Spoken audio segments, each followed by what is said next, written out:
Veja no ICL Notícias, segunda edição. Começou a COP30. Em Belém, Lula pede fim da exploração de combustíveis fósseis e anuncia fundo para a preservação de florestas. As florestas valem mais em pé do que derrubadas. Vitória do trabalhador. Ministros celebram isenção do imposto de renda para quem ganha até 5 mil e comparam projeto a 14º salário. Xandão cobra investigação. A pedido do ministro do Supremo, Polícia Federal abre inquérito contra o crime organizado no Rio de Janeiro. O ICL Notícias, segunda edição, está no ar.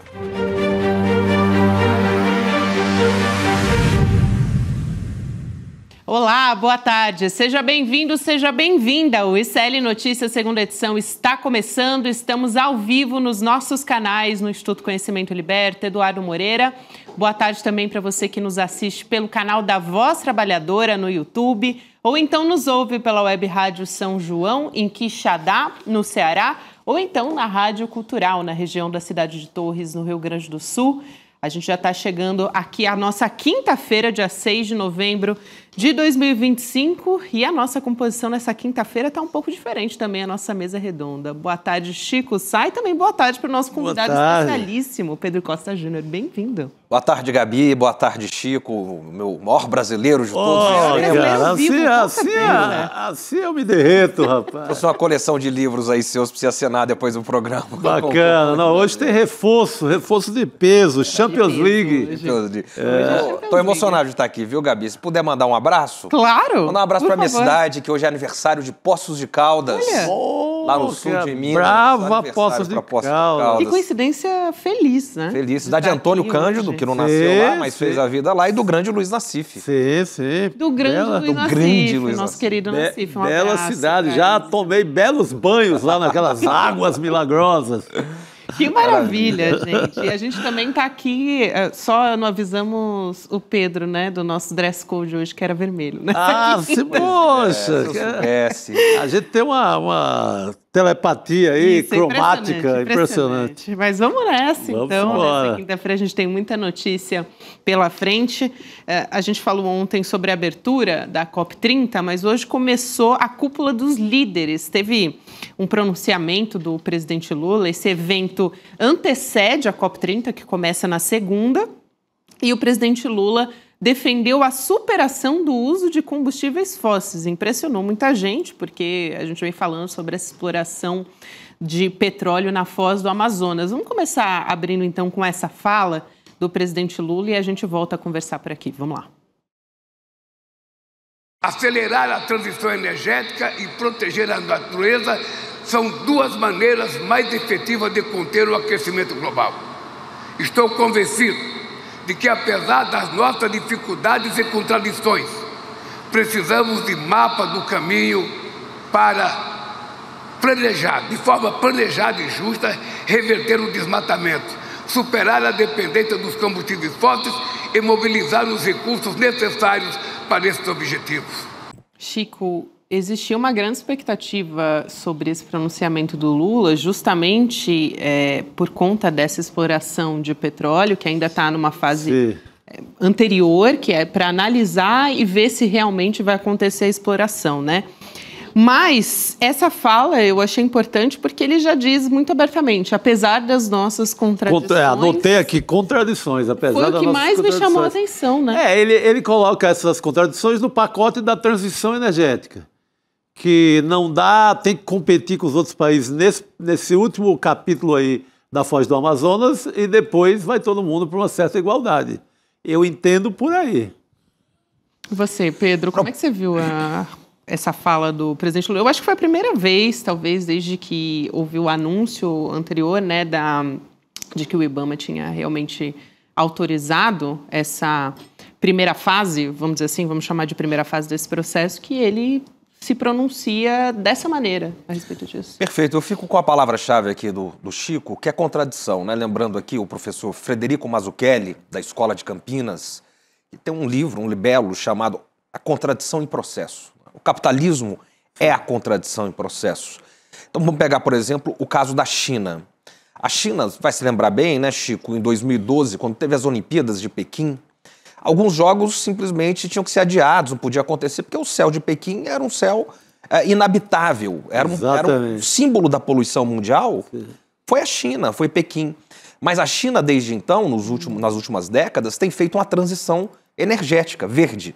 De maneira que a China hoje é o maior poluidor do mundo, mas é, ao mesmo tempo, contraditoriamente, simultaneamente, o que mais investe em transição verde e o que mais faz energias verdes no mundo. Sim. Então, do ponto de vista geopolítico, nenhum país abre mão do petróleo que tem. Isso é um anátema do ponto de vista geopolítico. Até porque vem uma fronteira, um país fronteiriço e pode roubar aquele petróleo de canudinho, não é isso? Então, o que importa é cuidar das duas coisas, né? É um movimento contraditório, mas que é feito ao mesmo tempo no capitalismo, que é essa contradição em processo. Muito bom. Não, a China é um bom exemplo disso. Achei uma análise muito assertiva. E o presidente Lula, enfim, ele fez um discurso bastante longo sobre isso, mas ele também cobrou, Pedro, cooperação dos outros países, né, dos países envolvidos para fazer esse investimento também da preservação de florestas tropicais e também disse que essa defesa do meio ambiente precisa estar alinhada à justiça social para os povos que vivem nessas regiões. Vamos assistir mais essa fala, a gente volta a conversar sobre isso. Vamos lá. A mudança do clima é resultado das mesmas dinâmicas que ao longo de séculos fraturaram nossa sociedade entre ricos e pobres e cindiram o mundo entre países desenvolvidos em desenvolvimento. Será impossível contê-la, sem esperar as desigualdades dentro das nações e entre elas. A justiça climática é aliada do combate à fome e à pobreza, da luta contra o racismo e a desigualdade de gênero e da promoção de uma governança global mais representativa e inclusiva. Também, Chico, a gente vai poder ouvir ainda nessa semana a análise da nossa Cristina Serra, que está lá acompanhando, é uma especialista em meio ambiente. É uma estudiosa do assunto, né? Pesquisadora dessa área, e vem alertando desde o começo sobre os riscos que estão implicados nisso, inclusive aquela demora do pronunciamento da Marina, quando a gente falou do anúncio da exploração, né, da primeira fase ainda, que é anterior à exploração, também deu uma tônica de como é que estava aquilo nos bastidores, né? O Ministério se pronunciou depois de algum tempo, acho que no dia seguinte ou uns 2 dias depois, né, do anúncio. Mas a Marina, ela demorou mais para se pronunciar sobre isso. Então, deu uma ideia de que realmente rolou um desconforto sobre essa pauta, que é uma pauta muito cara para o Ministério da Marina. Não, é um tema muito delicado ali, essa negociação. Marina e a parte do governo mais voltada ao desenvolvimento. Ali uma peleja que vai se ajustando aos poucos. Marina tem entregado muito, para usar um verbo muito em moda hoje, entregar, né? Na questão do desmatamento, né? Ela tem feito uma gestão incrível nesse sentido. Você não pode apontar nada de ruim no Ministério da Marina, no sentido que ela tem cumprido todas as metas que ela promete, aqueles números de começo do governo, ela vai lá e pá, no prazo entrega. E essa questão da Foz da Amazônia, para ela era delicadíssima. Aliás, muita gente... Até numa sinuca política, com Isso. o Randolph e Exatamente. o Alcolumbre, ambos senadores pelo Amapá. Então tem essa contenda aí desde o começo do governo. Joga na mão do IBAMA, o IBAMA decide. Órgão técnico e vamos para o jogo. E no passado, o que foi feito. Chico e Pedro também, no passado a gente teve uma postura diferente da ministra Marina Silva. Muita gente ficou assim, receoso se eventualmente ela poderia deixar o posto por conta disso, porque lá em 2008... naquele licenciamento de Belo Monte, né, naquele contexto, ela deixou o cargo, enfrentou vários desgastes, então muita gente ficou preocupada da ministra de Meio Ambiente passar por uma situação dessa de novo. Isso faz quase 20 anos. Mas ela diz, assim, nos bastidores, conversaram muito com as pessoas do Ministério e disseram que desde o primeiro momento que ela não cogitava de jeito nenhum uma demissão, uma saída, enfim, né, uma licença, ela permaneceu no cargo e permaneceu, acho que num momento muito importante também, que é a realização da COP30 em Belém, né, no coração da Amazônia. E o volume de assuntos, de coisas importantes que a Marina vem tocando em negociações com o mundo inteiro, seria um prejuízo gigante para o governo se ela deixasse, né, Pedro, a estrutura do governo. Ela preferiu negociar. Chegar no acordo e discutiram o que foi, o que deu norte à história toda foi quem vai decidir isso da Foz do Amazonas? Vai ser depois de que estudo? Que órgão vai? Entregaram ao IBAMA, confiaram ao IBAMA e o IBAMA decidiu. E se me permite, claro, Gabi, é natural que haja esse desconforto, é natural que seja assim. Isso é um governo democrático. Sim. Cada um vai apontar para um lado. Isso. E o Lula tem essa tradição, o presidente Lula, de jogar pontos conflitantes na mesma mesa e dali depois saiu uma solução. Então isso faz parte do processo. Agora, o ponto nevrálgico aqui para mim, o ponto fundamental, é a questão da responsabilização que o presidente Lula traz. É a responsabilização, essa é a grande questão climática que está escondida por trás, que é a responsabilização dos maiores poluidores. Sim. Há um índice, né, Gabi, Chico, dos maiores poluidores históricos, desde a Revolução Industrial, desde a primeira Revolução Industrial, eles medem mais ou menos de 1850 até hoje. 90 empresas no mundo são responsáveis por cerca de 60% da poluição até hoje. Esse pacote inteiro da história, né? E são empresas da onde? Do norte global. Então esse é o jogo. Empresas como ExxonMobil, que está muito interessada, por exemplo, na Venezuela, empresas como Shell, empresas como Chevron, mas não só as grandes produtoras de gás e petróleo, também produtoras de cimento, estão nesse pacote. Então nós vamos de 90 empresas que são responsáveis por cerca de 60%. E claro, o mesmo índice vale para os países no mundo. Quais os maiores países poluidores do mundo hoje e historicamente? É importante fazer isso do ponto de vista histórico. Lembrar que o Fernando Novaes, né, professor de história, sempre ir para a história, por quê? Porque esses países se desenvolveram poluindo de uma maneira indiscriminada, e agora tem o discurso muito austero, sobretudo da Europa, que dificulta, por outro lado, isso tem que ser visto realisticamente, o desenvolvimento dos países do sul global. Então o que o presidente Lula está dizendo é o seguinte, tudo bem, nós somos a favor disso, mas vamos ter que criar um fundo. E quem vai pagar mais nesse fundo? Quem vai pagar mais é o norte global, evidentemente, que são os maiores poluidores historicamente e atualmente. Então, o que o presidente Lula faz, ele chama essa cúpula do quê, Gabi? A cúpula da verdade. Então, essa é a cúpula da verdade. Vocês querem verdade? E mais, eu fecho aqui, né? O embaixador Correia Lago chama a cúpula das soluções. Então, a gente não vai reunir aqui só para ficar falando de coisas. É a cúpula da verdade, porque vai mostrar quem está afim mesmo de resolver. Exatamente. E vai ter que ter uma solução. A solução passa por isso. Quem poluiu mais, paga mais. O norte global tem que pagar mais que o sul global. Esse é o papel político do Lula agora. Perfeito, isso aí. Depois a gente vai trazer também mais informações. Eu já estou adiantando aqui, mas só para vocês terem uma ideia, né? A gente vai trazer também outras informações a respeito da COP30 e de como a gente vai ter ali, por exemplo, a Noruega anunciando um investimento de bilhões de dólares no fundo. Aliás, a Noruega sempre sai na frente nessa questão, né? Começa a falar dinheiro, eles colocam logo o cheque antes de qualquer outra fala de qualquer outro país. Aliás, um fundo que já tem 1 bilhão do Brasil. Né? Mais 1 bilhão de outros países também. Então, a quantia está aumentando. Isso é muito importante também. Aqui só para a gente não deixar escapar, esse é um assunto que mobiliza muito no nosso chat, seja para dizer que é preciso fazer ou que não, né? E eu acho importante, como o Pedro estava falando, é um governo democrático. Aqui também a gente tem uma bancada bastante democrática. Mas eu queria relembrar aqui uma reportagem de um portal muito sério voltado para o meio ambiente, que é o Sumaúma, né, que fez uma reportagem logo depois que a gente teve o anúncio a respeito disso, sobre esse caminho para autorizar, né, a Petrobras a perfurar esse poço em busca de petróleo, que é ali na Bacia da Foz, que contraria um parecer assinado por quase 30 técnicos do IBAMA. Aliás, uma decisão que foi tomada anteriormente pelo próprio presidente do IBAMA, que é o Rodrigo Agostinho, e depois eles acabaram voltando atrás, né?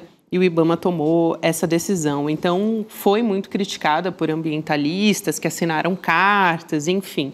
Fato é que a gente está nessa área, ainda nessa fase de pesquisa, e ainda a gente vai ter uma decisão depois do que for constatado, né? Esse parecer ainda não saiu, parecer após a pesquisa para ver o que essas atividades vão constar depois dessa fase de pesquisa da Petrobras ali na Foz. Então, só queria fazer essa ressalva. Não, boa observação, sim. É uma boa reportagem também, enfim, e é um portal, né, que é especializado justamente em meio ambiente e faz um trabalho muito sério também. A Suma Uma faz um belo trabalho, recomendável para todos nós. Né? É isso. E a gente traz também, eu vou aproveitar, já que eu citei aqui e a gente comentou, sobre esse anúncio a respeito da Noruega. Então, vou trazer os detalhes aqui, estava pegando a notícia para vocês, da Noruega anunciando que vai investir cerca de 3 bilhões de dólares nesse fundo de florestas tropicais para sempre. Esse fundo que tem 1 bilhão do Brasil, mais 1 bilhão da Indonésia e 500 milhões de dólares da França. Então, está no nosso portal do ECL Notícias também. E essa quantia supera metade da meta de 10 bilhões para o fundo. Então, a gente já está além disso. Né? Dezenas de jornais publicaram também um artigo do presidente Lula pedindo menos discurso e mais ações desses líderes que estão participando da COP30. E, como resultado, a gente teve mais esse anúncio, né? Para além de uma proposta, é um anúncio muito, muito importante, Chico. O Lula quer essa compensação histórica, né? Tudo bem, vamos obedecer, não vamos poluir, o Brasil vai cumprir, mas tem que ter o faz-me rir, senão fica difícil. Daí eu falo desse vanguardismo que a Noruega tem nessa questão, que vem de muito tempo já, eles sempre... se dizem presentes em todos esses, em qualquer ação global de combate à poluição, de equilíbrio do meio ambiente. Noruega tem uma política arrojada e não é de hoje. Boa. Eu quero passar para você também, Pedro. Só antes eu queria trazer uma fala do Lula durante esse lançamento do Fundo das Florestas Tropicais para Sempre, né? Uma proposta que foi feita hoje, que justamente começou essa cúpula, que começa anteriormente, né, da COP30, que é a cúpula dos líderes. Então vamos assistir essa fala, mais essa fala do presidente Lula, a gente volta aqui a conversar. Vamos lá. As florestas valem mais em pé do que derrubadas. Elas deveriam integrar o PIB dos nossos países. Os serviços ecossistêmicos que prestam para a humanidade precisam ser remunerados, assim como as pessoas que protegem as florestas. Os fundos verdes e climáticos internacionais não estão à altura dos desafios que a mudança climática nos coloca. O TFFF não é baseado em doação. Seu papel será complementar aos mecanismos que pagam pela redução de emissões de gás de efeito estufa.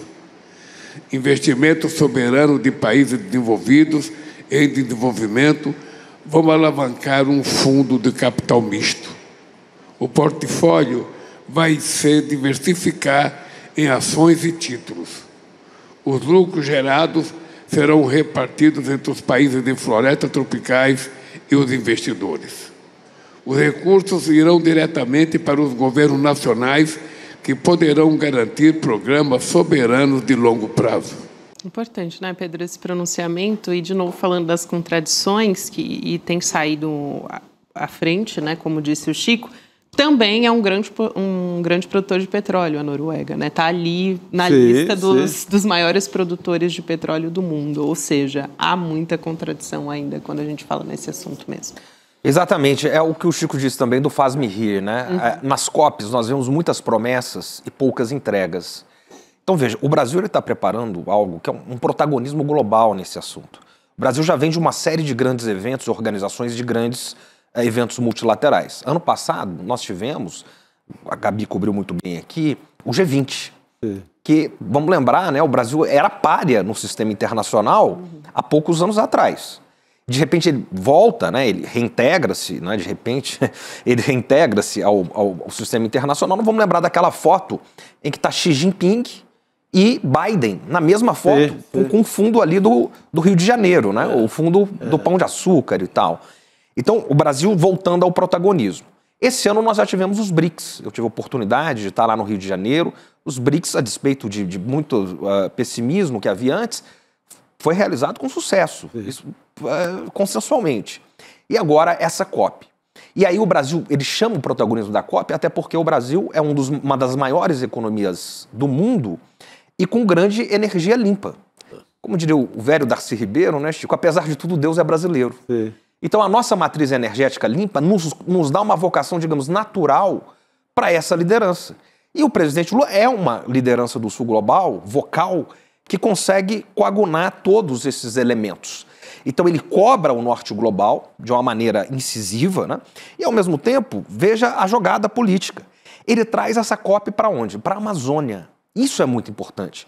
Porque o que nós vimos aí na chamada imprensa hereditária, como diz o Chico, o que nós vimos na imprensa hereditária foi mostrar os caos de se fazer essa COP no Pará e que tem que apontar os problemas, os custos, os preços, mas esse não é o central.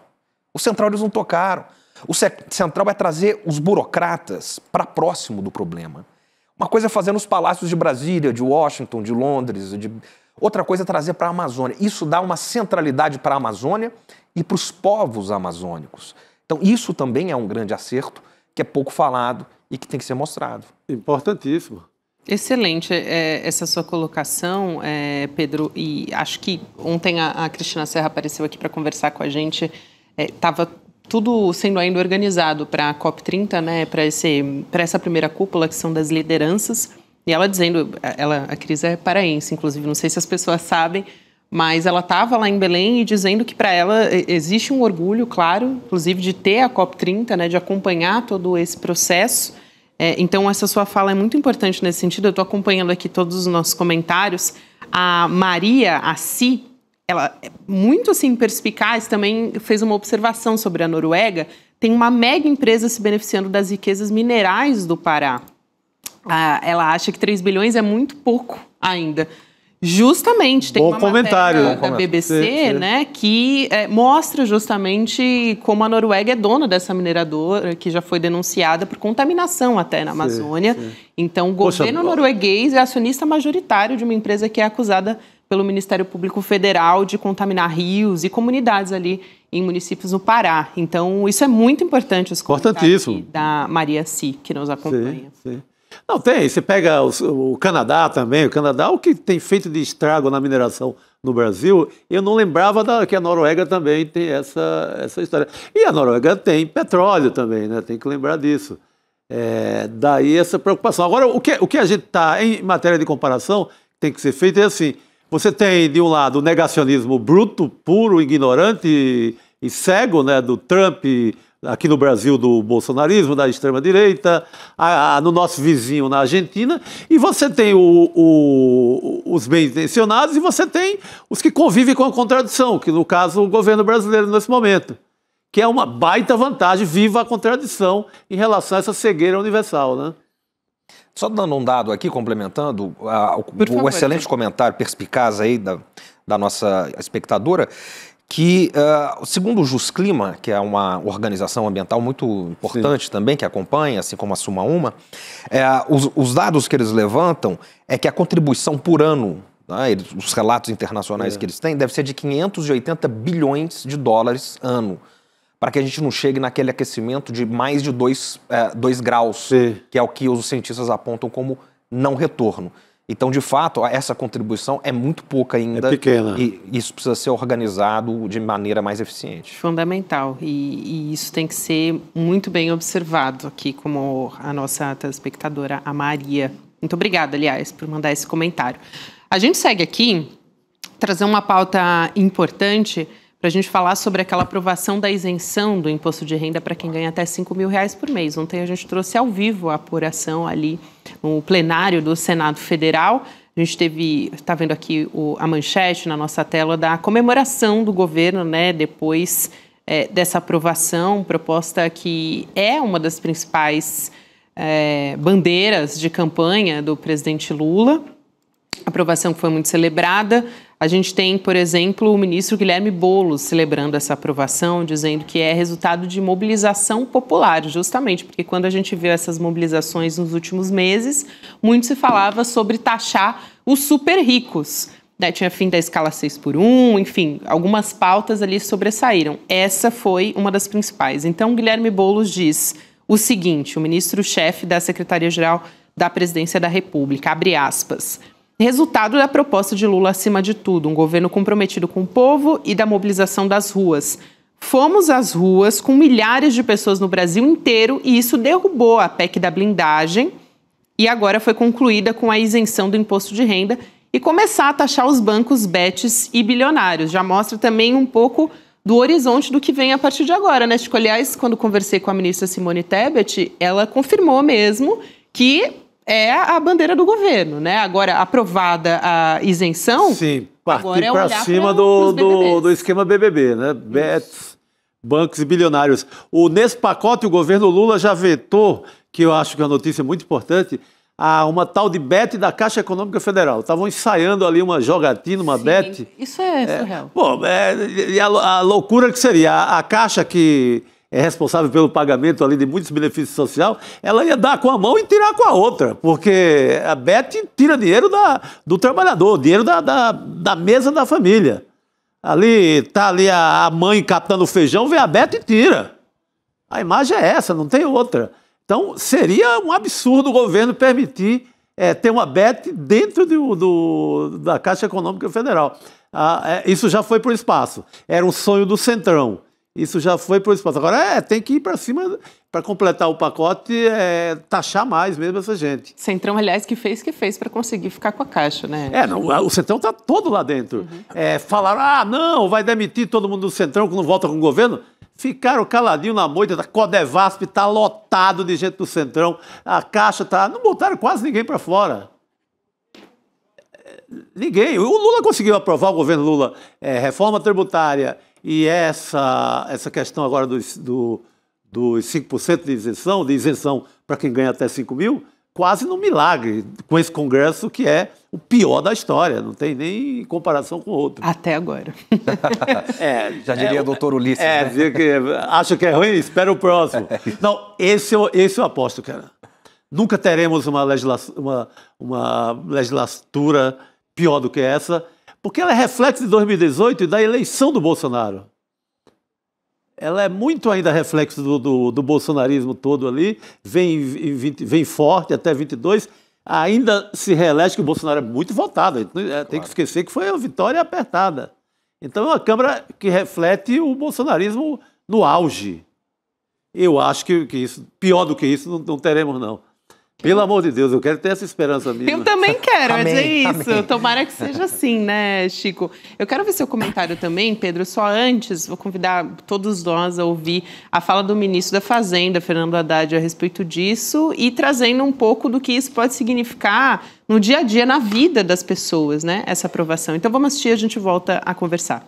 Vamos lá. A partir do momento que 15 milhões de brasileiros vão ter uma renda um pouquinho maior, que pode chegar a um salário por ano, dependendo da circunstância, dependendo do trabalhador, isso significa que o mercado de consumo se amplia, que as empresas vendem mais, que para vender mais você precisa produzir mais, que para produzir mais você precisa contratar mais, que aí é uma roda que gira virtuosamente, que todo mundo ganha, até aqueles do andar de cima que vão pagar um pouquinho mais, vão poder vender mais. Todo mundo vai ganhar com esse projeto, porque nós vamos ganhar uma sociedade melhor, uma sociedade mais justa. Muito bem, então agora acho que a gente fez uma mágica enquanto a ministra Haddad estava falando. Voltamos diretamente para a nossa mesa redonda já com o Rodrigo Viana. Shazam, né, como diz os mais antigos. Boa noite, Shazam. Rodrigo, bem-vindo. Oi, Gabi, Pedro, bem. Que honra, hein? Honra que minha, alegria. Chico Sá. O representante das Minas Gerais, Poços de Caldas. É isso. Sul de Minas na área. É aniversário de Poços? Estou entre titãs aqui, meu Deus. Não sou digno nem de amarrar as sandálias dos pés aqui. Rapaz, mas essa fala do Haddad, Pedro, Chico, Gabi... A gente pode falar? Claro. Porque eu fiquei lembrando da época do Bolsa Família, lá nos primeiros governos Lula, quando a oposição na época, o PSDB, chamava de Bolsa Esmola. As pessoas esqueceram isso. Mas uma boa turma chamava de Bolsa Esmola. Sempre bom lembrar, né?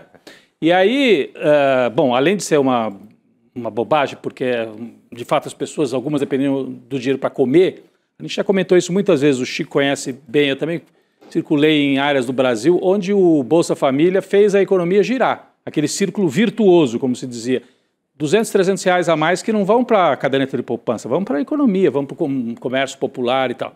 E agora eu acho que essa fala do Haddad sinaliza que a isenção do imposto de renda pode ter o mesmo efeito, eu acho que até maior, porque em alguns casos 200, 300 reais a mais por mês que a pessoa não paga de imposto, o Haddad falou aí, significa quase um salário a mais por ano que vai para o consumo, porque o pobre, a pessoa mais pobre não guarda o dinheiro, vai para... São tantas necessidades. Então, pode ser o círculo virtuoso, aquele papel que teve o Bolsa Família no passado, agora, mais do que algo simbólico, o imposto de renda, é prático mesmo. E é prático para o sujeito que vai, opa, sobrou trezentinho aqui, vou fazer uma compra, como é prático para dinamizar mais a economia brasileira, que já vem num bom momento até, né? Eu não sei o que vocês acham disso, mas eu achei a fala do Haddad encaixa muito com isso e me faz lembrar aquele outro momento dos governos Lula 1 e 2, em relação ao Bolsa Família e agora com o imposto de renda, a isenção, né, do imposto.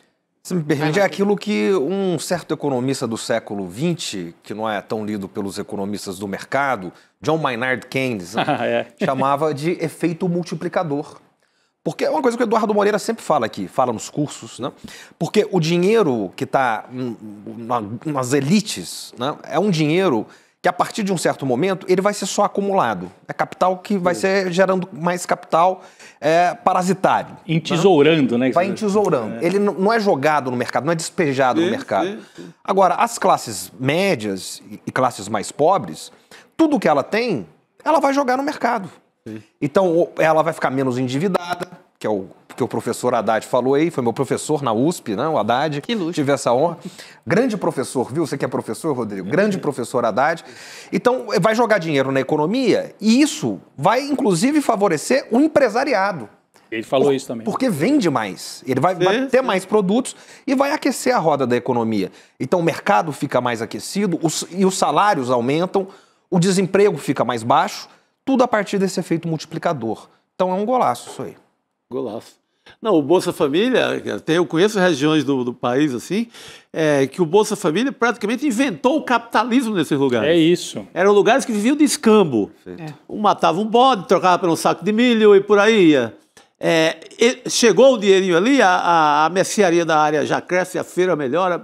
É o capitalismo. Não é nem o fantasma do comunismo que achava que Lula ia trazer. Lula tem que ser acusado do contrário, levou o capitalismo para algumas regiões do Brasil. É o fantasma do capitalismo nesse caso. De um capitalismo em que as classes mais baixas podem consumir. Eu vi, por exemplo, isso que o Chico está falando, em Serra Talhada, no sertão do Pernambuco. Lá mesmo. Então, no sertão lá, né, no sertão do Pernambuco. Então, o pessoal dizia, e não é assim esquerda, era o povo ali, gente... O Bolsa Família é o que... Eu vi isso de comerciante local. O Bolsa Família é o que permitiu para o meu supermercado dobrar de tamanho em 5 anos. Sim. Porque daí o povo que não consumia, que só trocava isso, né? Trocava milho por arroz, passou a ter dinheiro na mão para fazer compra, né? E dinheiro, inclusive crédito, porque tem a perspectiva de continuar recebendo o Bolsa Família, né? E isso agora é a mesma coisa. O sujeito tem um emprego, se ele ganha 4 mil por mês... Faz a conta, ele vai ter 250 a menos de imposto de renda, são 250 a mais que ele pode fazer uma prestação. Se fizer isso usar bem isso, pode ser muito favorável à pessoa e à economia brasileira. Tanto que o Haddad chama de 14º salário, principalmente para algumas pessoas. Perfeito. É isso, e muita gente vilanizou, né, o Bolsa Família. Olha, qualquer ideia de bem-estar social, de melhora para a população, tem um cinismo da classe média para cima, nas regiões metropolitanas, que é total mesmo, que tira onda, faz piada no bar com essas bolsas, chamando de Bolsa Miséria, Bolsa aqui, Bolsa Lula, Bolsa Voto. É um cinismo clássico da classe média brasileira. Isso aí. O cara tá bem bom lá, vive bem, não vai dormir sem comer, tá lá, pede um hambúrguer, iFood. Tem lugar que não chega iFood, gente. É isso. É isso, Chico. A gente vai voltar a falar desse assunto também.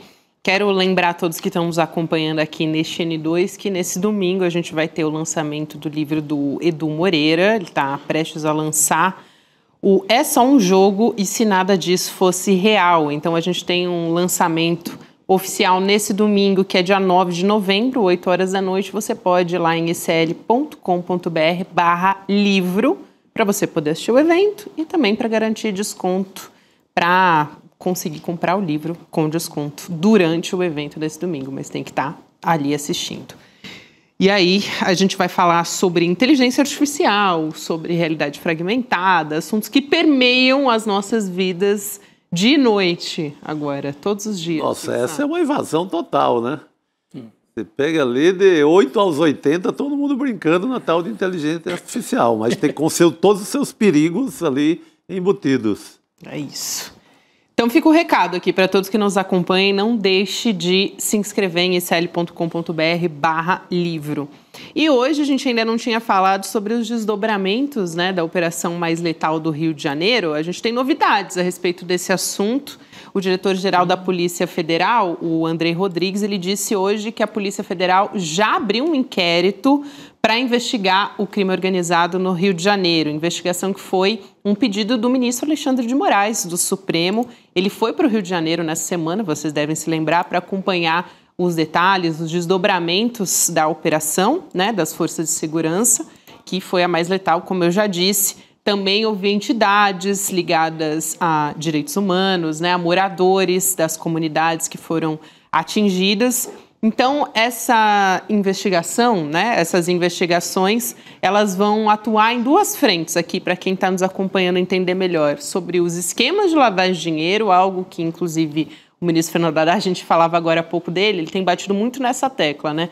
Então, esquemas de lavagem de dinheiro, de facções e de milícias e, em outra frente, infiltração de organizações criminosas no poder público. Isso é muito importante também. O que o ministro Alexandre de Moraes fez? Só para a gente concluir, também chamar o nosso convidado que está nos esperando aqui. O ministro Alexandre de Moraes, ele solicitou imagens das câmeras, né, da operação no Rio, porque tem várias denúncias de uso excessivo de forças policiais, e ele apontou também um problema que é fundamental, que a polícia técnico-científica ela é subordinada à polícia civil, quem está fazendo a perícia, né, justamente. Então, isso compromete, claro, a independência das investigações. Aliás, acho que essa investigação é muito importante para ver como é que foi o acompanhamento do Ministério Público a todas essas perícias, né? Porque o Ministério Público se pronunciou muito rapidamente, fez uma coletiva de jornalistas à época ali da operação para dizer que ia acompanhar de perto toda essa perícia. Vamos chamar o nosso convidado aqui, o Felipe Pena, que é psicólogo e também professor da UF. Professor, um prazer te receber mais uma vez, seja bem-vindo. Boa noite, Ana, boa noite a todos, o prazer é meu estar aqui mais uma vez.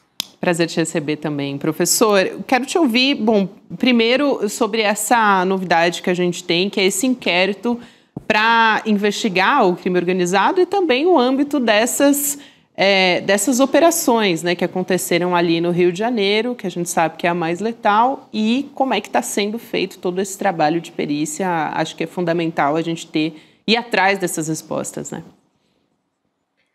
Bom, se é para investigar a infiltração do crime organizado no poder público, tem que começar pelo Flávio Bolsonaro, né?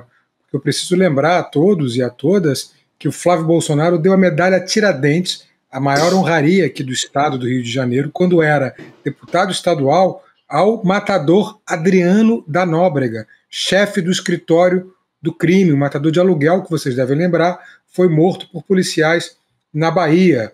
Então, o primeiro a ser investigado, os primeiros a serem investigados, têm que ser os integrantes da família Bolsonaro, que sempre empregaram milicianos em seus gabinetes. Aí já está uma prova maior, impossível, da infiltração do crime organizado, a milícia, no poder público, nos gabinetes de deputados.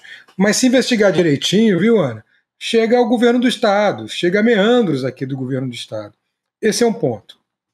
O segundo ponto, como vocês sempre me chamam para fazer análises um pouco mais semióticas e psicológicas, eu queria chamar a atenção que esse massacre horrendo que aconteceu no Rio de Janeiro faz parte de um outro tipo de guerra também, além dessa guerra que é anunciada. É a guerra semiótica que a extrema-direita produz nesse país há quase 10 anos. E ela tem inspiração nazista muito clara. Você pode encontrar isso nos discursos de Goebbels, nas estratégias de Goebbels, e está muito bem fundamentada num livrinho chamado A Linguagem do Terceiro Reich, do linguista Victor Klemperer, que era um judeu que ficou no gueto durante a Segunda Guerra Mundial, alemão, e em 1946 ele apresentou as conclusões de seu estudo enquanto estava no gueto sobre as linguagens do Terceiro Reich, que usa diversas estratégias, mas a principal delas é a produção de neologismos. Foi assim com a palavra esquerdopata, que aliás foi invenção de um jornalista que já se arrependeu e cujo nome eu nem vou citar. Depois, com palavras que vieram em seguida, como neutralizar. Como assim neutralizar, meus caros? Se matou, 120 pessoas foram mortas e o governador usa a palavra neutralizar. E agora se introduz o termo terrorismo, narcoterrorismo, né? É um neologismo, né? Uma nova palavra, mas que tem consequências nefastas. Por exemplo, a possibilidade de intervenção dos Estados Unidos, já que é um Estado terrorista, se autoproclamando terrorista, caso a Câmara vote isso, coisa que eu não acredito que vai acontecer. Eu espero que não vá acontecer. Mas isso é para explicar que todas essas invenções, essas palavras que parecem ingenuamente colocadas, têm obviamente uma estratégia semiótica política muito bem definida e penetra no símbolo, né? A simbologia, no inconsciente coletivo da população, que passa a apoiar esse tipo de ação. Passa a apoiar, inclusive, caracterizar as facções criminosas como terroristas. Isso é muito grave. Isso precisa ser denunciado e não pode passar de jeito nenhum, sob pena da gente perder a soberania nacional, sob pena de ter realmente uma intervenção e, principalmente, sob pena de ter um golpe continuado, que no fundo, Chico, me parece que é o que eles querem. É um golpe continuado. A intervenção americana significa a última tentativa de ter sucesso naquilo que fracassou no dia 8 de janeiro, naquilo que fracassou e que foi devidamente denunciado e condenado pelo Supremo Tribunal Federal. A gente tem que ter muito cuidado com essa guerra semiótica. Eu queria pegar o gancho da sua fala, professor, aqui para trazer um pronunciamento também do Hugo Motta, presidente da Câmara dos Deputados, porque você falou do narcoterrorismo, né? O que o Hugo Motta falou agora, né, de uma união dos três poderes no enfrentamento ao crime organizado?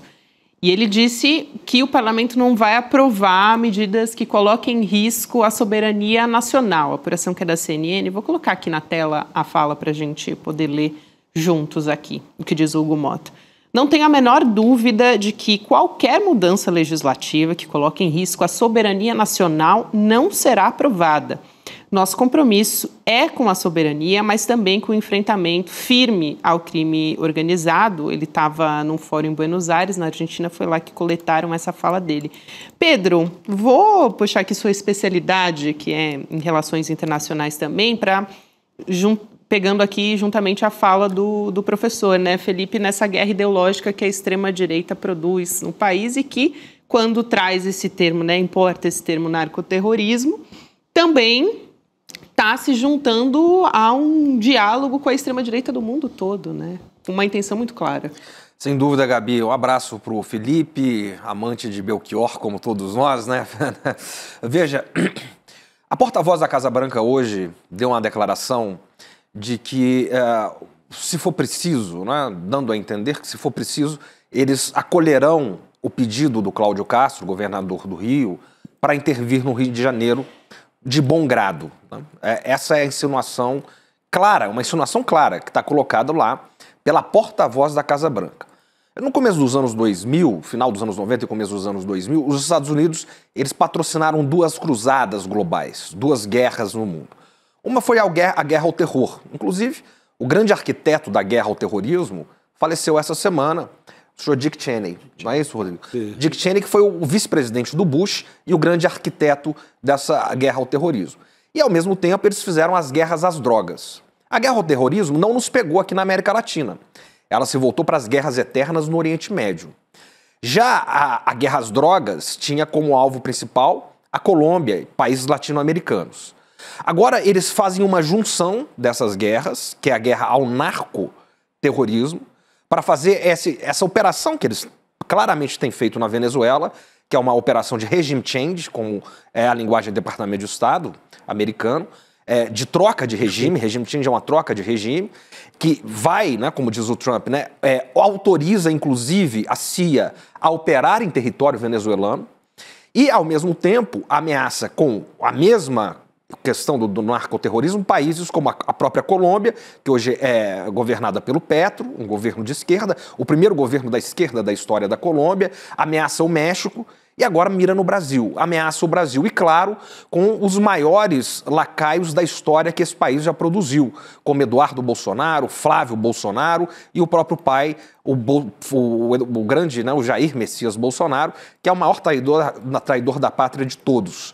Então é muito sério, né, essa linguagem do narcoterrorismo que tem sido aplicada, porque dá uma brecha para intervenções americanas dos Estados Unidos nesses territórios, inclusive no território nacional.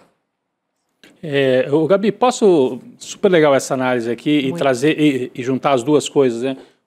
A guerra ao terror, agora a guerra ao narcoterrorismo. Então, numa você atacava lá no Oriente Médio, agora você ataca aqui na América do Sul, que, aliás, foram os dois grandes polos de resistência ao projeto imperial dos Estados Unidos, depois que acabou a União Soviética. Tinha dois polos. Um era os países onde ainda havia o nacionalismo árabe, todos já desmontados, Líbia, Iraque, Síria, etc. E outro, aqui a América do Sul. Você atacou uma com a guerra ao terror e ataca a outra com a guerra ao narcoterror agora. Mas eu queria só voltar àquele tema que você leu agora há pouco, Gabi, a história de que a Polícia Federal vai atuar na questão da lavagem de dinheiro.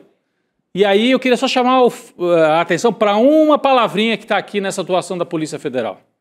Vai atuar em relação às facções e milícias. Eu queria entrar nessa palavra aí, porque até agora as ações, e o Felipe Pena pode falar muito melhor, que está lá no Rio de Janeiro, mas a gente acompanha daqui e conversa com gente também do Rio.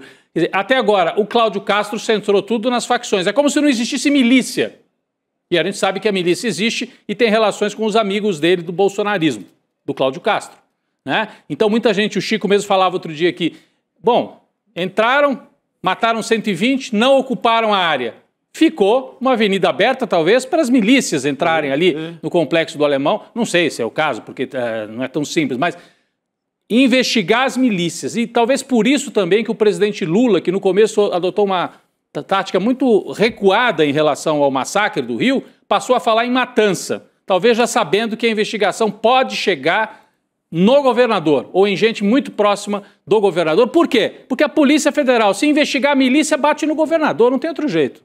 E bate no bolsonarismo. Inevitavelmente. É inevitável. Então eu acho assim, uma mudança, uma ação muito importante. A gente nos próximos dias, essas investigações demoram às vezes, nas próximas semanas, pode ter aí informações valiosas que vão bater em gente aí do círculo do Cláudio Castro, com certeza, Chico. Com certeza.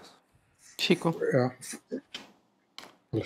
Não, por favor, convidado tem prioridade aqui.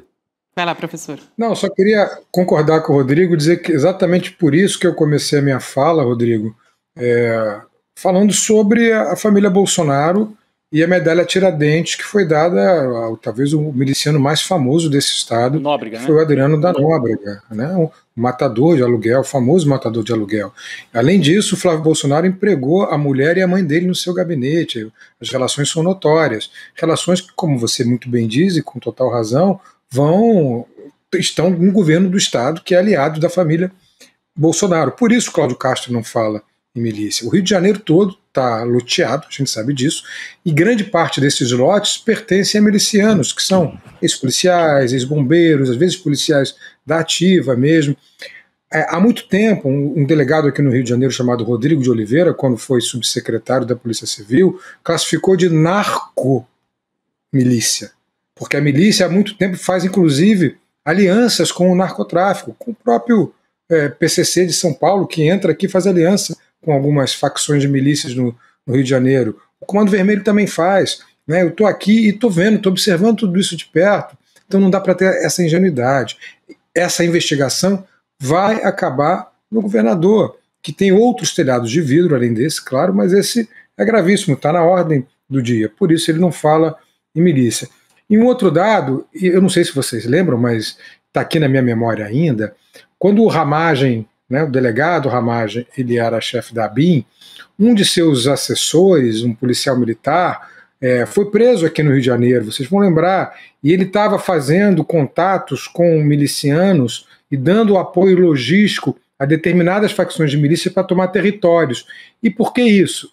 eu quero lembrar que o Ramagem era pré-candidato à Prefeitura do Rio e sabia que só podia ter votos em determinados territórios com a bênção de milicianos. E alguns desses milicianos não eram seus correligionários. Então ele usou a ABIN, segundo investigações da Polícia Federal, não sou eu que estou dizendo, para tentar ajudar alguns milicianos, que são policiais, a tomar territórios para que ele pudesse entrar e ter votos. Veja a que nível chega o Rio de Janeiro. O nível de penetração das milícias, da criminalidade, da conquista de territórios por parte dos milicianos é gigante no Rio de Janeiro.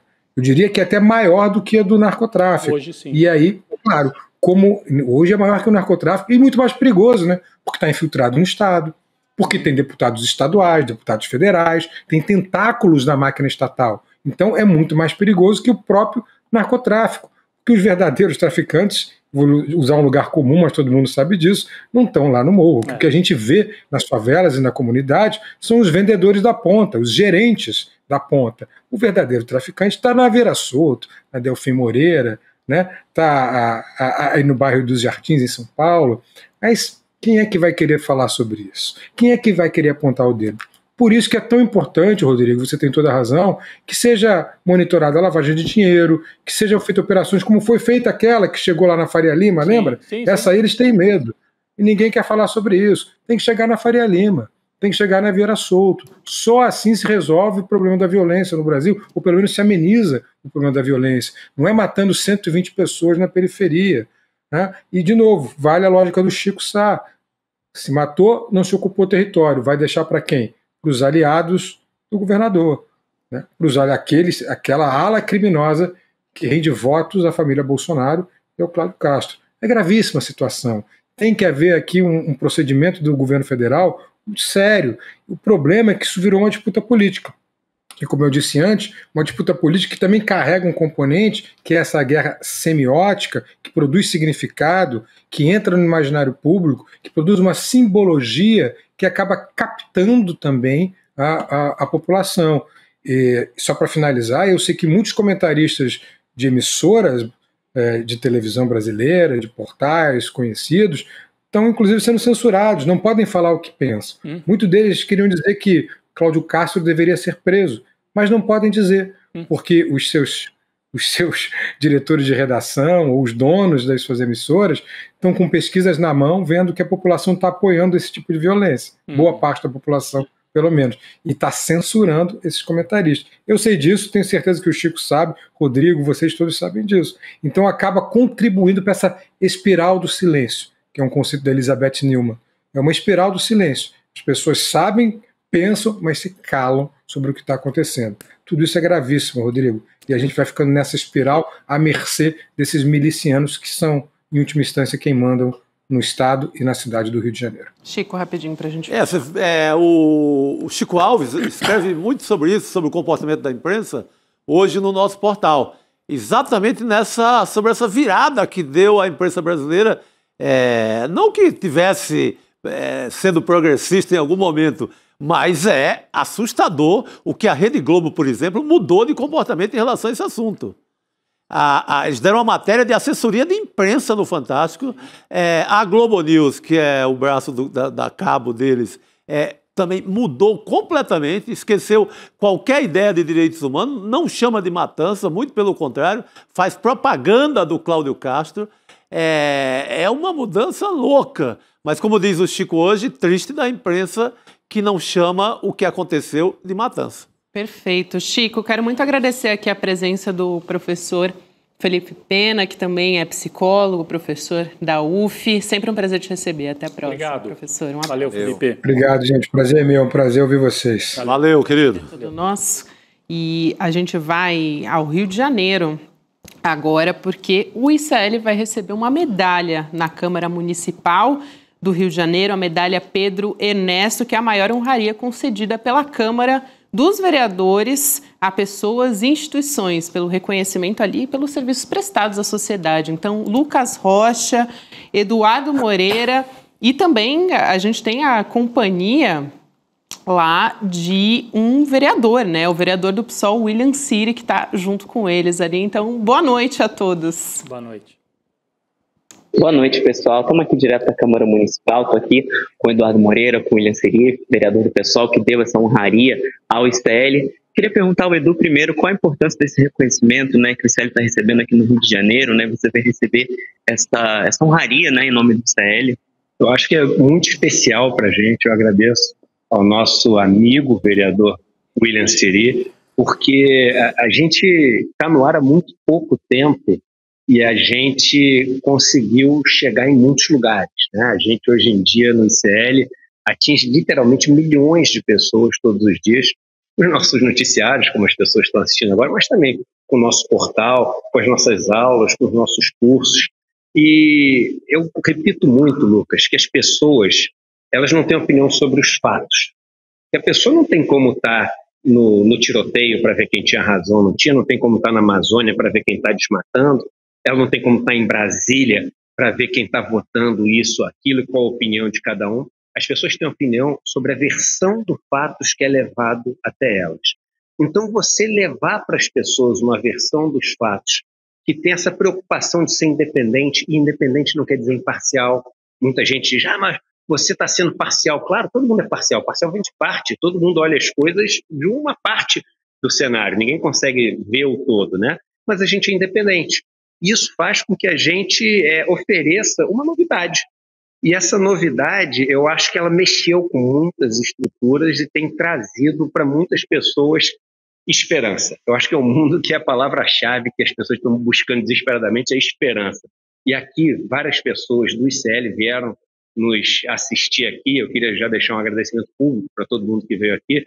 Elas olharam para mim e falaram assim, vocês nos dão esperança. Então é muito especial. Eu acho que o time todo do ICL, aqui atrás das câmeras, tem o Bernardo, tem a Ajuda ao Piva, tem a galera do ICL. Eu acho que todo mundo se sente assim, agraciado com essa homenagem que nos é feita, porque é um prêmio de centenas de pessoas que todos os dias dão o seu melhor, às vezes acertando, às vezes errando, para poder tentar fazer uma coisa diferente. Vereador, eu queria também te puxar para essa conversa, né? O senhor que deu essa medalha para o ICL, qual a importância de uma mídia independente, principalmente no momento que a gente está hoje, né? Que a gente teve uma chacina horrorosa aqui no Rio de Janeiro, né? Qual a importância de ter esse jornalismo contra-hegemônico? Olha, é fundamental, né? Porque a gente vê que estruturalmente são poucos os portais, né, de esquerda que a sociedade quer se informar e o ICL vem com uma forma inovadora. A gente sabe muito da cabeça aqui do Edu, nessa forma, essa cabeça brilhante que tem, mas a gente decidiu que justamente dá para o ICL porque a gente pensa de uma forma coletiva e não só individual. Eu sei que o Edu trabalha nessa lógica coletiva, por isso que homenagear o ICL, homenagear você, homenagear o Edu, homenagear todo mundo que trabalha e essa comunidade toda, que eu também faço parte dela. Já estou há muito tempo falando com o Edu aqui, né? Desde 2018 já acompanho ele, vi o nascimento, né, do ICL, então essa comunidade precisa ser representada, né, e com essas homenagens aqui na Câmara de Vereadores. Então fico muito feliz, é honra minha, né, poder homenagear o ICL. Eu sei que são 5 anos de ICL, mas espero que mais 10, 15, 50, 100 anos e muito mais aí para transformar a vida aqui do Carioca e do Brasil e do mundo como todo. Aluno da nossa pós-graduação.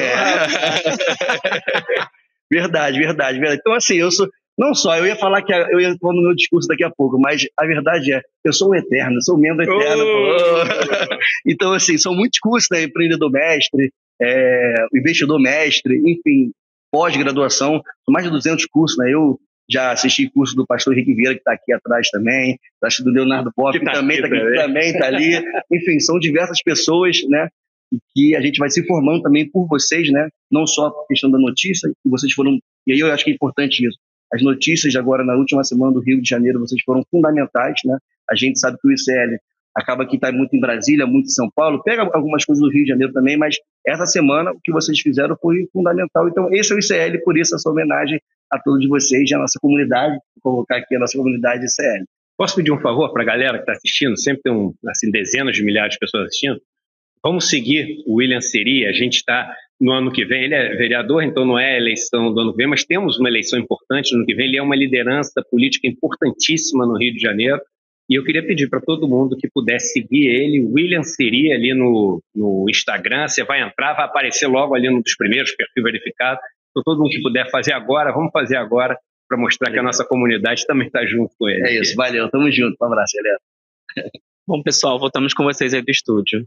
Obrigada, Lucas Rocha, aqui conversando com o Edu Moreira e também com o vereador William Siri, que estão ali apostos para receber o ICL, receber a nossa comunidade também que está nos acompanhando aqui nesse N2, receber essa honraria, né? A gente fica muito feliz também e o nosso abraço aqui à distância do nosso estúdio de São Paulo também a todos.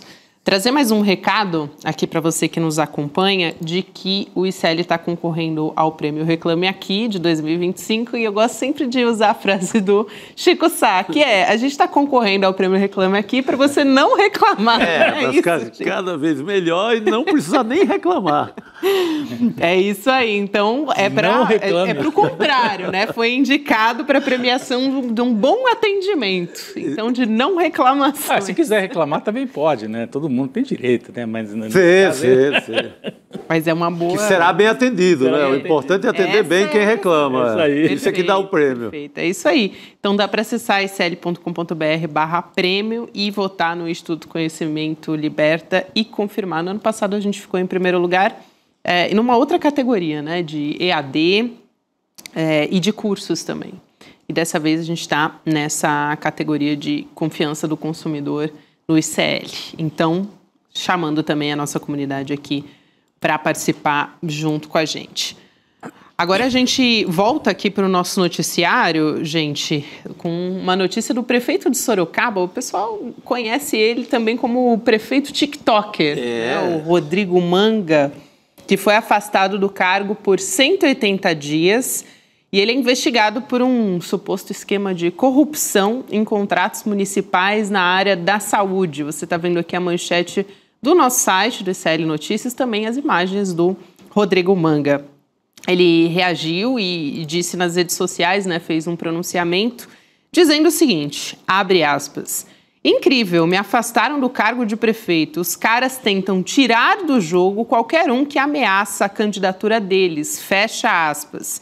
E ele fez referência a uma possibilidade de candidatura dele, né, ao governo de São Paulo em 2026. Vamos chamar também aqui o nosso convidado, que é o jornalista José Paulo Kupfer. Faz tempo que eu não conversava com o Kupfer, de outros tempos ali, de outros jornais que nos encontramos de novo. Kupfer, bem-vindo.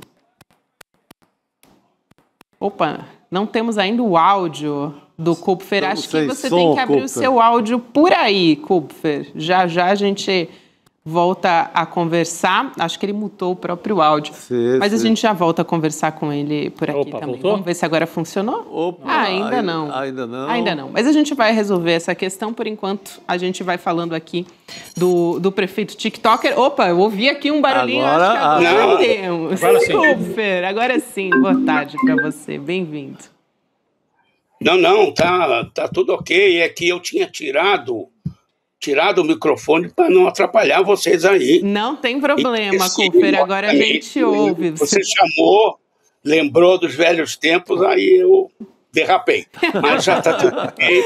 Bem-vindo. É um prazer enorme, que eu estava dizendo, estar aqui com essas lendas do jornalismo brasileiro, o Rodrigo, o Chico, e...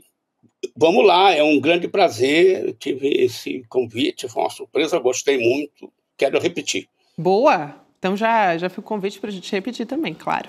A gente traz agora essa notícia aqui do Rodrigo Manga sobre essa investigação, um suposto esquema de corrupção ali relacionado à área da saúde, né? E claro, em contratos municipais, porque a gente está falando do prefeito de Sorocaba. Queria ouvir o seu comentário sobre isso, Kupfer, porque é um prefeito que ficou muito famoso ali por fazer os vídeos, né, os cortes para as redes sociais, enfim, e atuando ali naquele esquema da extrema-direita que é o de fazer cortes, né, para as redes e atuando muito fortemente nisso. Eu vou comentar contigo, assim, como um cidadão comum, porque eu não acompanho, né, o Rodrigo Manga, de fato eu não acompanho o que ocorre no dia a dia de Sorocaba.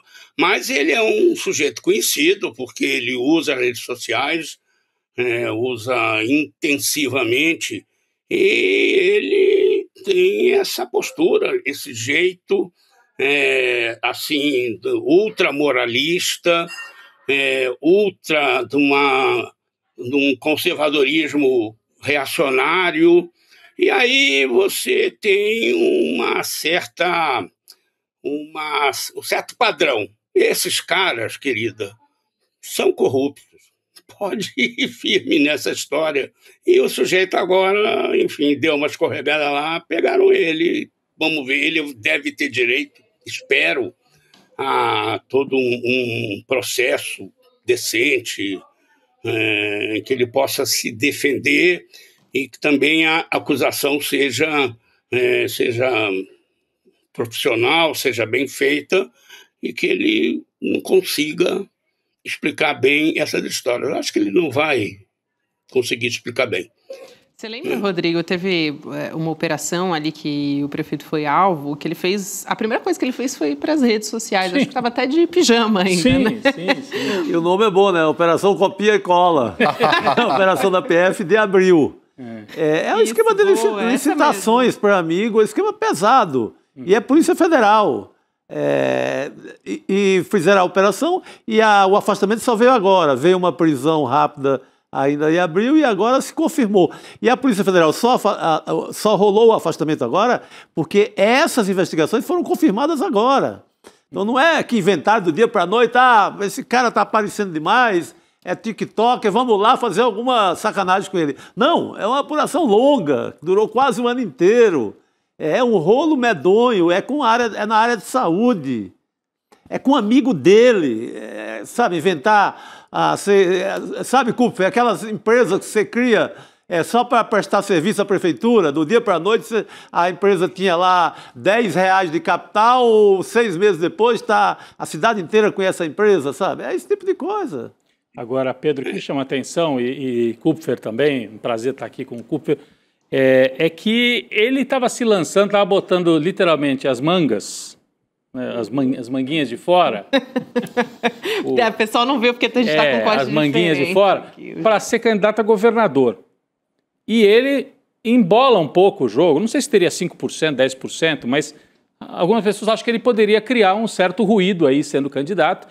Ruído do lado conservador, porque ele vai tirar a voto, ou dividir pelo menos o eleitorado do lado conservador. Ele é discípulo do Bolsonaro, ele se fotografava o tempo inteiro, ele usou muito o Bolsonaro para ter essa popularidade dele em Sorocaba. Apesar de ser um cara que não ia muito para esse discurso da porrada e bomba, era um cara mais assim de fazer gracinha. Não, agora tá querendo o exército na rua. Agora também quer? Tá em Brasília, ele foi para Brasília agora, para ter que colocar o exército, prender todo mundo, é a mesma coisa. Bandido bom é bandido, Manga, isso bandido bom é bandido o quê? Né, o Manga, agora ele vai ter que explicar. É porque ele diz de uma forma palhaça ali, que é a estética do TikTok, mas no fundo ele é um homem quase de Ustra. De tortura, tá? Porque eles dizem hoje, a extrema-direita consegue dizer rindo num vídeo do TikTok de 15 segundos. Eles conseguem dizer essas coisas, parece que eles estão ali defendendo outro tipo de história. Mas o fundo é o mesmo do bolsonarismo. O Bukele é isso, né? O Bukele faz as maiores atrocidades com muita popularidade no TikTok. Sim. O Milei também. O Milei não mandou ninguém aqui na cúpula do clima, né? E esse prefeito de Sorocaba é do PR. Ele tem um processo de tarcinização aí com essa coisa da polícia. Então é do mesmo partido do governador, do Tarcísio. Então é uma figura que é perigosa.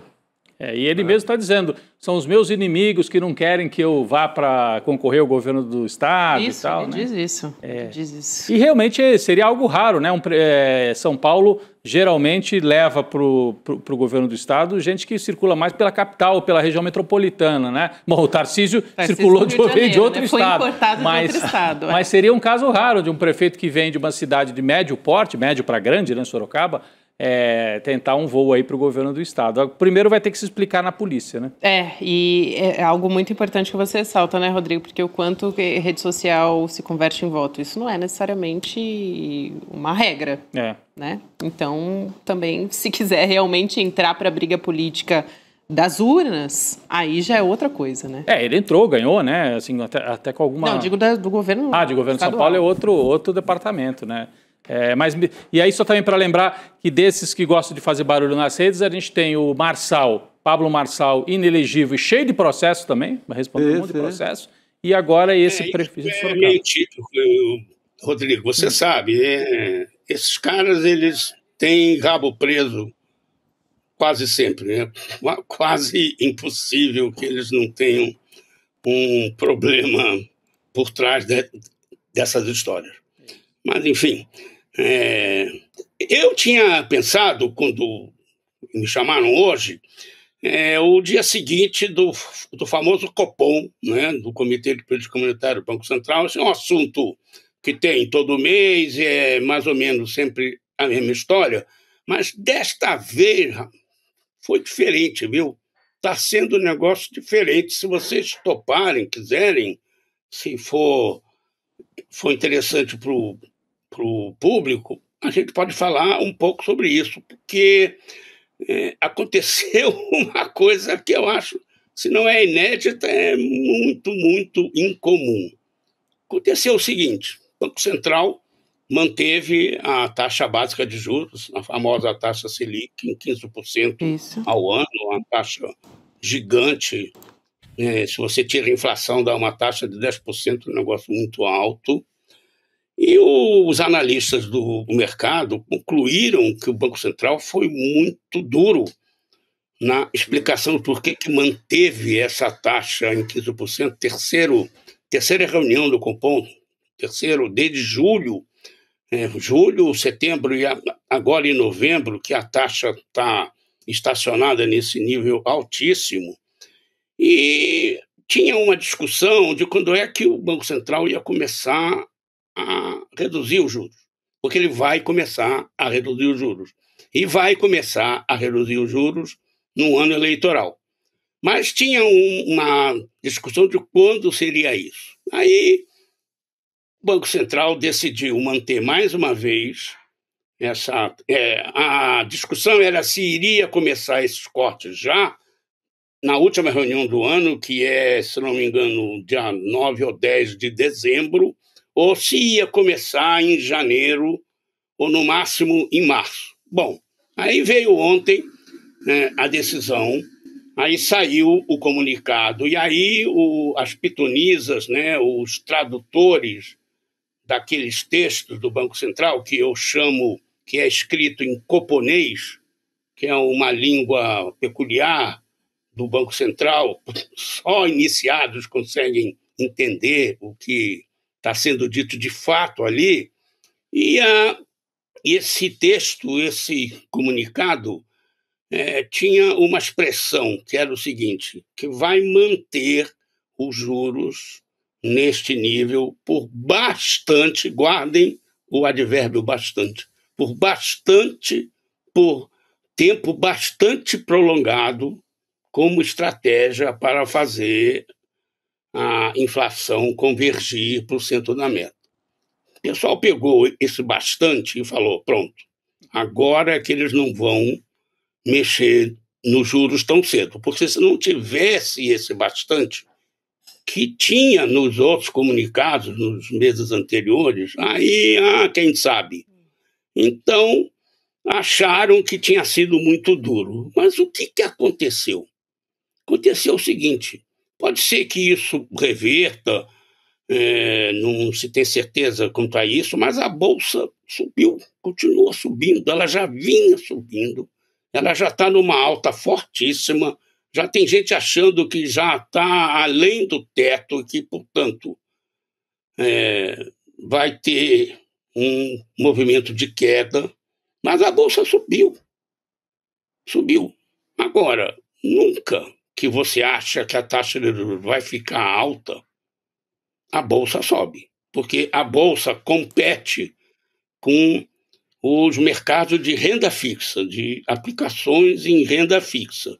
A renda fixa rende os juros. Quando o juros está alto, ela rende mais.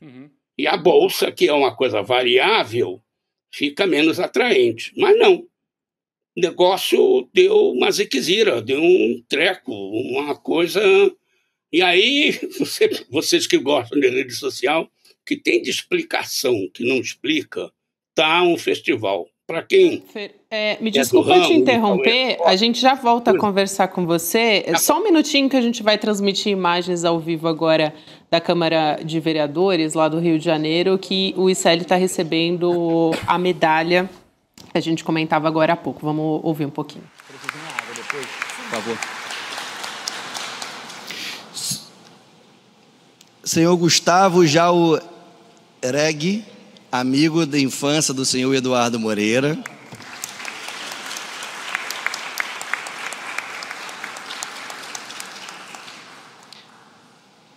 E o nosso homenageado do Instituto...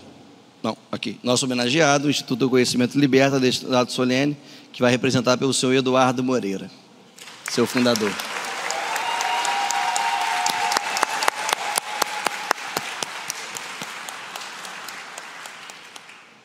Bom, e dando continuidade, ouviremos a execução do hino nacional.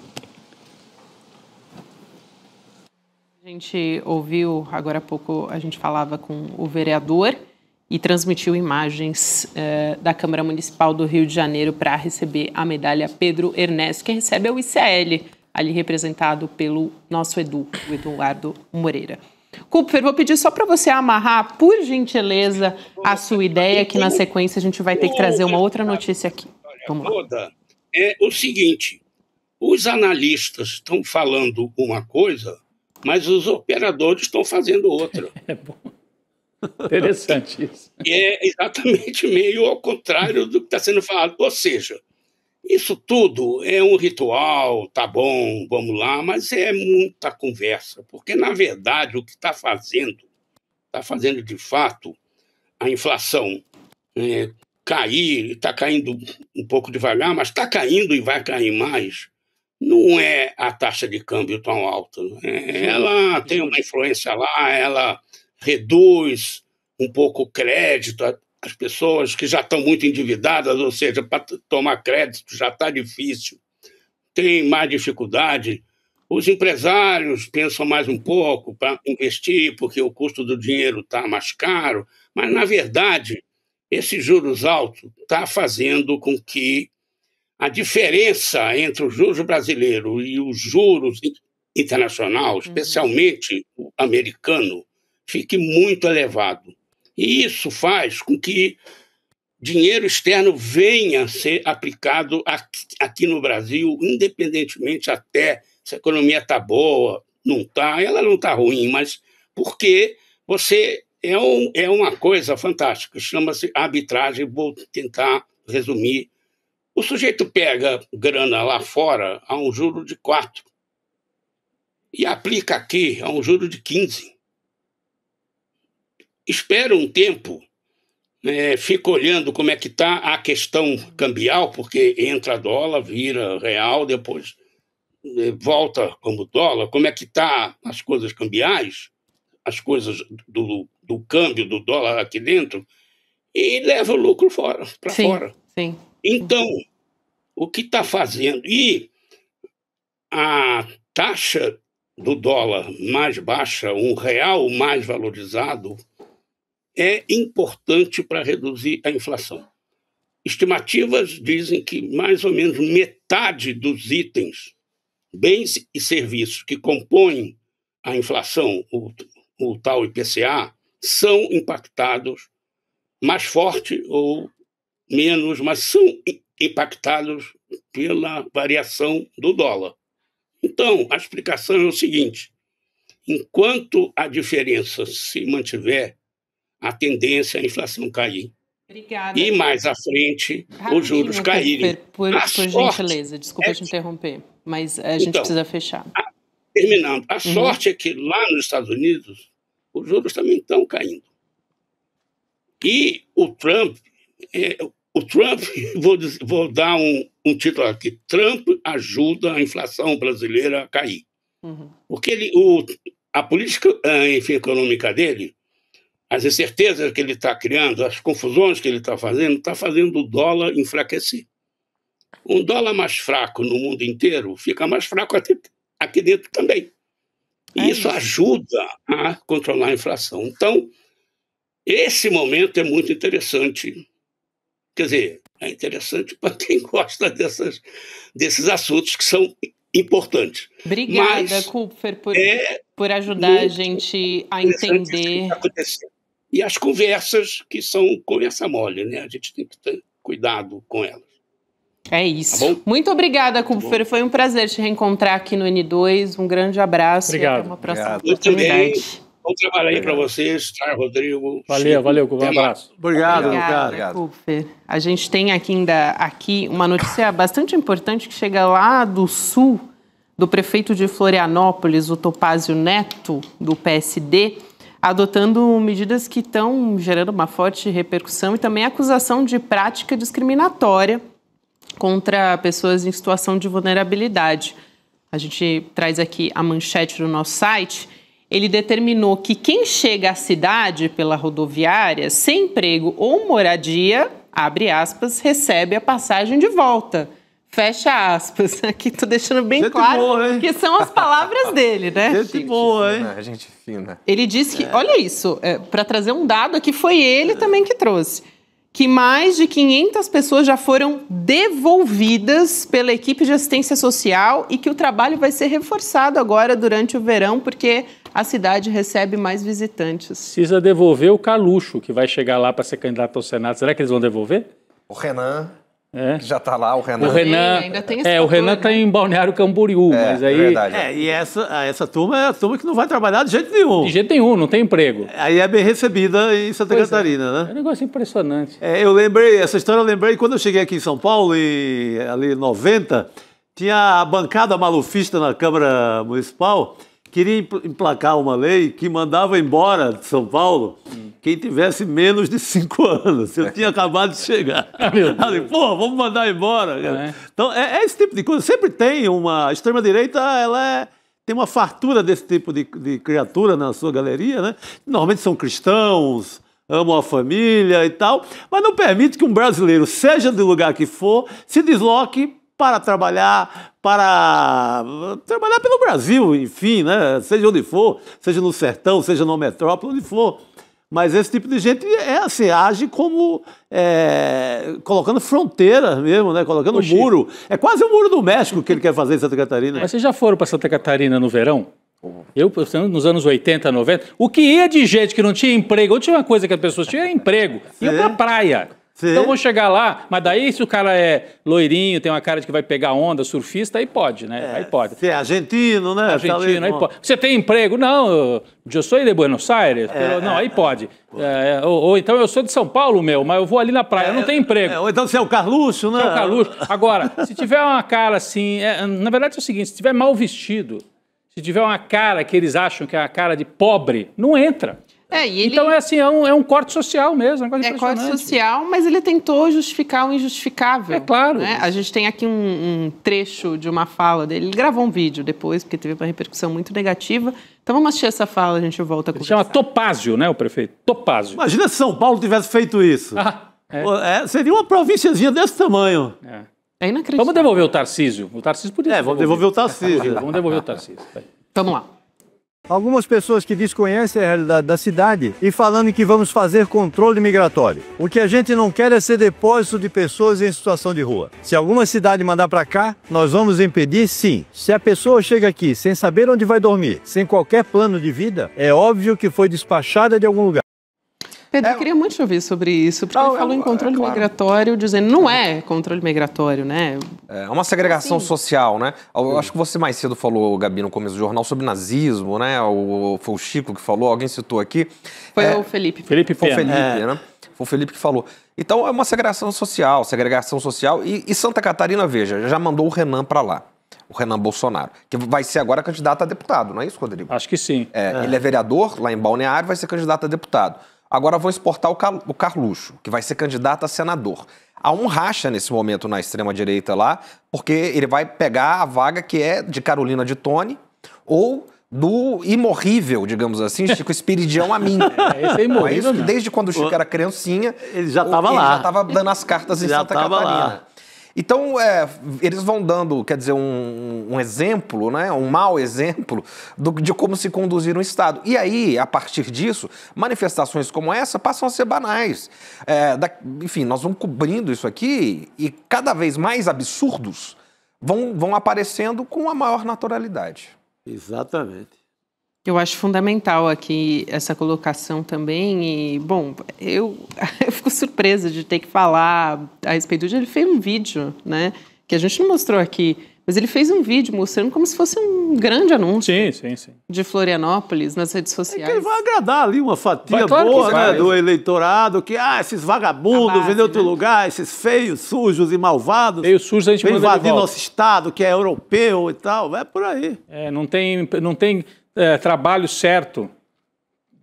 O que eu tive de amigo foi para Florianópolis, curtir a praia sem trabalho certo, mas daí é aquela carinha de garoto de classe média, aí pode, né? Mas não tinha trabalho certo também, então a questão não é o trabalho ou não ter trabalho. Pegar São Paulo, 90%, incluindo os italianos. Pois é. Incluindo quem veio da Europa, a Europa da guerra, da Segunda Guerra. Italiano pobre, ucraniano pobre, ou da Primeira Guerra. Japonês, que veio muito aqui para São Paulo. Vem para tentar a vida no trabalho. Assim chegaram os nordestinos aqui, e assim é feita uma cidade, é feita uma civilização. No momento que a gente tem, por exemplo, as eleições locais lá nos Estados Unidos, que a gente tem um discurso tão, assim, atualizado do Zohran Mamdani, falando sobre a diversidade, calcando a campanha dele. Sim, lindo. Isso, né? Aliás, uma fala fortíssima, muito importante. A gente tem... Tem esses contra-exemplos no mundo, né? Agora, isso cá entre nós, é falta de Ministério Público, pô. É claro. Cadê? Não tem um promotor em Santa Catarina que diga que isso beira o nazismo, pô? É isso. E não é só imoral, né, Chico? Não é só... É como você diz, é irracional também. Sim. Porque São Paulo é a cidade dos imigrantes. Uma grande cidade, ela é construída com imigrantes, com diversidade, com contraditórios. Então também é irracional. É não inteligente. É uma política desumana e burra. Total. Justamente. Topázio, mas podia ser outro nome. Ele não fez Topeira, talvez. Topázio para mim tá mais para topeira. Topázio Neto, né? Do PSDB. Topázio. Aqui. Com todo respeito às topeiras. Muito bem, então. Olha só, quero muito agradecer o Pedro Costa Júnior pela presença hoje aqui na nossa mesa. Muito bom, Pedro. Que isso. Presencialmente, né? Já veio muitas vezes. Muito bom, meu cara. Volte sempre. Uma honra e uma alegria. Valeu. A gente vai se despedir nesse clima e também eu quero chamar todos que estão nos acompanhando agora para permanecer junto com a gente, porque a gente vai continuar transmitindo as imagens lá da Câmara Municipal do Rio de Janeiro, essa cerimônia de celebração para o ICL, que recebe a medalha Pedro Ernesto. Então, você que nos acompanha, fica junto com a gente. E o N2 está de volta amanhã e a nossa programação também de noticiário a partir das 7 horas da manhã. Boa noite, pessoal. Até. Turma, ficou pronto o meu novo livro que se chama É Só um Jogo. E se nada disso for real? O livro que eu escrevi até hoje, é o 13º livro que eu escrevi, que eu mais gostei de escrever. Uma provocação filosófica assim, super inovadora, traz conceitos de matemática, filosofia, física e discussões que todos nós temos no nosso dia, mas de uma maneira totalmente nova. E eu diria até num estilo que revoluciona esse tipo de literatura. Eu vou lançar esse livro no dia 9 de novembro, um domingo, às 8 horas da noite, e vou falar sobre tudo o que está acontecendo, que as pessoas não têm nem ideia nesse mundo da inteligência artificial, e explicar para vocês de onde vieram os insights desse livro. E até vou ler um trechinho para vocês. O mais legal é que, além desse encontro incrível, vocês vão ter a oportunidade de adquirir o livro por um preço super especial e autografado. É o livro que eu mais gostei de escrever. E eu acho que vai ser o livro que vocês vão mais gostar de ler. Não que vocês vão sair do livro todo animadinho, não. Mas vão sair com a cabeça, pirando. Aquilo que um livro deve fazer com as pessoas. Um abraço e até dia 9.